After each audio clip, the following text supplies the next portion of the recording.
Good evening. I'm Neman Indelembetiki of the Fiji Sun. Welcome to Fiji's only TV editorial show. In my say this week, I wish to alert us to one of the biggest threats facing us as a community and as a nation. We should be aware that the family as an institution is under serious threat. There is an abundance of evidence that this is happening because of the rapid rise in family-related crimes and tragedies. When a family breaks up, it's a tragedy. When a family member gets on the wrong side of the law, it's a tragedy. When a family feud ends in homicide, it's a tragedy. When children in a family stop going to school, it's a matter of grave concern. When homeless family members end up on the streets, it's a national shame. If the institution of the family is strong and intact, none of this would happen, or there would be fewer cases. Early this year, a homeless man was buried by strangers because no relatives came forward to give him a dignified send-off and a decent burial.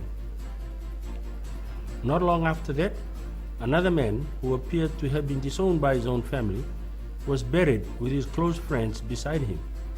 At least he had people who knew him and loved him and gave him a proper farewell.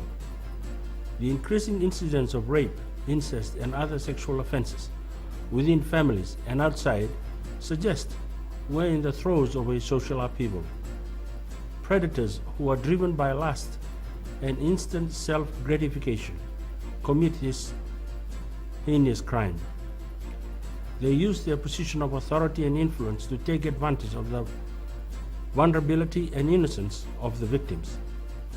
It is really sad when the perpetrators are those entrusted to protect the victims. How can we solve this problem? The government alone cannot solve it. Minister for Women, Children and Poverty Alleviation, Rosie Akbar, or Shamima Ali of the Women's Crisis Center, are doing the best they can to create awareness among the communities about the dangers of abusive and violent behavior in the family. It takes a combined effort of all stakeholders, families, community leaders, faith groups, schools, non-governmental organizations, police and other relevant government agencies to address this challenge. While some work is being done in coordinating activities, more resources are needed to be thrown in to make this a regular and ongoing program. Education is the key, both secular and religious. I'm not talking about formal education only.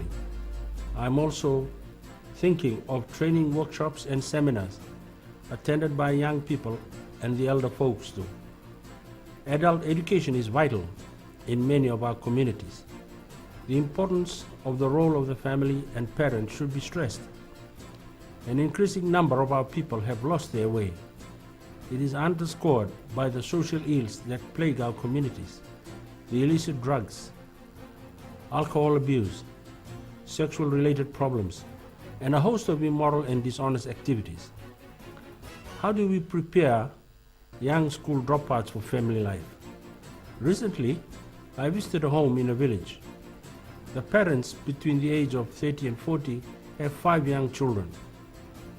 Both are school dropouts. Both are unemployed. They rely on subsistence farming and the generosity of others. They have no plans or goals for the children or the family. Education doesn't seem to be a priority.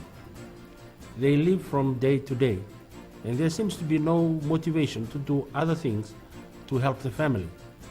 Generally, they lack the knowledge and skills.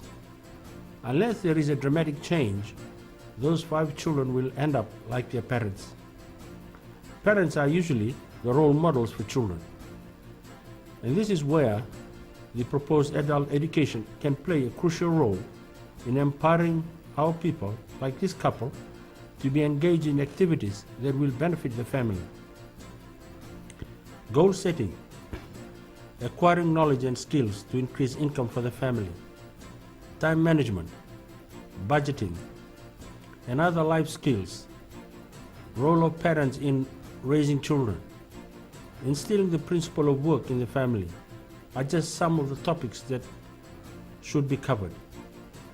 The government is spending millions of dollars in infrastructure developments to stimulate economic development. We must prepare our people to take advantage of these developments. I am Nemani Jalembetiki, and that was my say for this week. For more of my views, you can read the Fiji Sun. See you next week.